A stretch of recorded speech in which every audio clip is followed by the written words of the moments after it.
Well, hello and welcome to ILoveGay today. And we are diving into the world of LGBT history during Pride Month. And we're here with Terry Beswick from the GLBT Historical Society. How are you? I'm doing good, Matt. How are you? Thanks for having me. Oh, it's great to see you here. I enjoyed reading about everything that you guys have been up to, especially lately. Um, but there's a lot going on here with Pride Month. You have something tied in with the rainbow, like the very first rainbow flag, and from 1978, I believe. Yes, it's something we've been working on for a while, and happy Pride Month, by the way. Yes.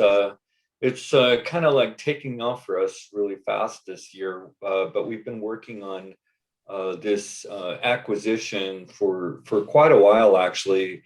But Gilbert Baker and friends worked together in creating the original rainbow flag Yeah. in 1978. And a lot of people don't realize that there was even a first rainbow flag. It just seems so ubiquitous. It's everywhere Yeah. throughout the world. It's just become this symbol of, queer identity, LGBTQ safe spaces, and also kind of a political statement. And it has all these different manifestations in the commercial world. From liquor to keychains in hot queer spots around the world, and certainly we see it all up and down the streets and on the sidewalks now in cities all over the United States. And so a lot of people don't realize yet that somebody had to have the idea. I mean, and Gilbert and his committee in 1978 that was organizing for the Gay Freedom Day, as they called it then, parade. They were looking for a symbol, something that went beyond what we had before, which was kind of like the pink triangle, which was, of course, a vestige of the Nazi era, really, where it was used to identify LGBTQ people during the Holocaust. And so, that had a kind of a negative history, but similar to the word queer, it was reclaimed and it's still a powerful symbol. And also we had the lambda, but they hadn't really like taken off. People didn't really grab onto them. And so, Gilbert, and I believe the story is that he was at Winterland, which is, a big concert, a former concert location in San Francisco, and dancing, and there was lights, there was, music and probably some drugs involved. And he had this epiphany, that the rainbow would be a wonderful symbol that really represented all the spectrum of LGBTQ identities and races and ethnicities, and so on, genders, of course, and sexualities, that would bring us all together under one powerful and forward-thinking symbol. So, so I think so the fact that somebody had this idea in 77, 78, and then went and made a flag, and actually two flags, and flew them at San Francisco Civic Center in 1978 it's kind of a remarkable story. And but it was lost, for over 40 years. It was thought to be completely lost. And in fact, this artifact that we have is the only remaining remnant of one of those two original flags that were about 30 by 60 feet. So they were really huge flags. And this one was put into storage and was damaged by water and mildew. And so Gilbert was able to salvage about a third of it. So it's got all of the original 8 stripes and about 12 feet of the fly. So it's still quite large, 28 by 12 feet, I think. And quite beautiful. I mean, it's got some stains on it and some little tears and things, but we were able to authenticate it.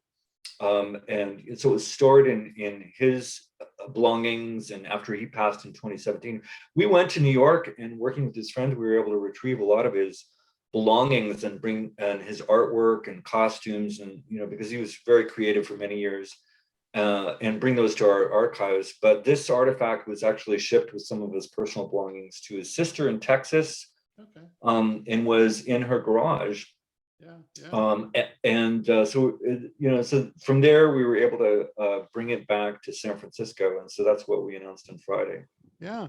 And so it's part of like a centerpiece now, or it will be with it's called, I believe it's called Performance, Protest, and Politics, the Art of Gilbert Baker. And that's at your physical museum there in San Francisco. That's right, and it's also in our virtual museum Okay. online.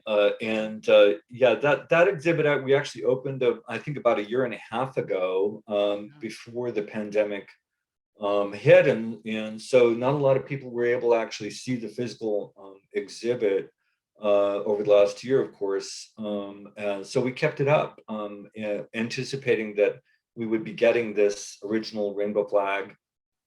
Yeah, so it is right smack in the center of our main gallery of the museum, and it's open 6 days a week. People need to still make reservations in order to get in there, Yeah. and we also have it online. And you had mentioned to me earlier that the mayor, London Breed, that she actually is going to try to help put forward an initiative to finding money to be able to build a new updated museum. Yeah, that was a kind of a surprise announcement. You never know with something like that. It's Yeah. something that we've been working on that for several years. I've done a lot of feasibility studies and presentations at City Hall to try to advance the cause of this full-scale, world-class LGBTQ history museum that we've envisioned for San Francisco. Other than our small museum in the Castro, which is, only about 1,800 square feet, we also have one of the largest collections of LGBTQ historical materials anywhere in the world in our archives in downtown San Francisco. But it's in a basement, and it's only accessible to researchers, just one or two folks at a time. And so there's some amazing stuff in there. And, our community is so incredibly diverse. Everything from, we have Jose Sarria's papers as one of our largest collections. And he was one of the first, he was the first person in the world to run for public office as an Okay. openly gay person in early 60s in San Francisco, Yeah. and also founded the Imperial Court. So his costumes and collections are really incredible. And I think of Del Martin and Phyllis Lyons' papers.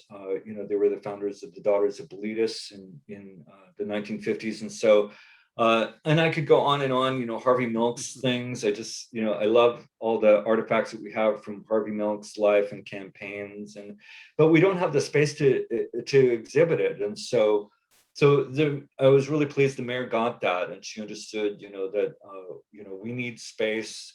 Yeah. There is no full-scale museum anywhere in the United States dedicated to queer history, and if we need one, then it should be in San Francisco. And so so she put the money in the budget, and we're going to be working really hard to make that a reality over the next year.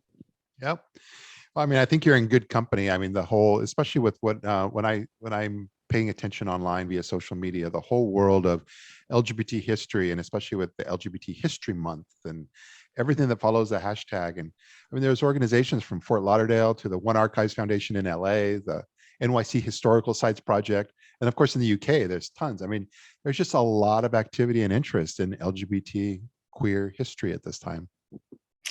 Yeah, and I feel like there's more Yeah. nowadays. I think there's just more awareness, and our history goes back, many, many years, but for centuries and millennia, we were invisible and silent, and a lot of those histories were kind of lost. And so just recovering those histories and making sure it's preserved and shared it's great work. We love working with the other archives too around the world and around the state. I'm working with Senator Scott Wiener right now to get some money through the California State Library for archives across the state, LGBTQ archives, to help them in recovering from the pandemic, because we were really shut down in terms of being able to accession new materials and process them. And so we're going to be getting some funding in the state budget to help to reinvigorate that work as well. And the One Archives, just for example, and they have, I think, the largest collection of queer history materials anywhere in the world at USC in Southern California. And we're working with them, for example, on the Gilbert Baker's history of the rainbow flag. They have a lot of materials and documentation from the 1978 Pride Festival, actually. So there's just many examples where researchers need to access collections wherever it takes them, and the important thing is that it's preserved, whether it's with us or with some other organization.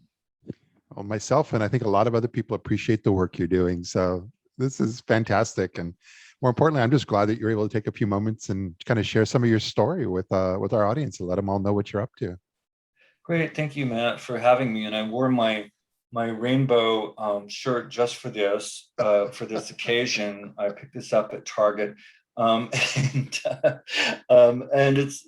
is really fabulous. You can go around in the shopping centers and pick up rainbow merchandise everywhere. And by the way, go to our website. We have some fabulous new rainbow merchandise, t-shirts, caps, and stuff. And I know everybody's marketing it right now, but we actually have some really cool designs I'm really excited about. And I have mine on order as well. So I would be wearing that, actually.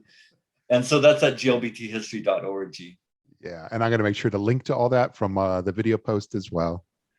So thanks. Yeah, and we really appreciate your support, and we appreciate the support of all of our members that make our work possible. It's going to be a huge lift to build that first full-scale museum of queer history, and it's so important that we do it. So, but it's really going to take a national effort to make it happen. Oh, excellent. Well, thanks again for being here with us, and look forward to seeing you. Thank you, Matt. Take care now. Bye-bye. So good.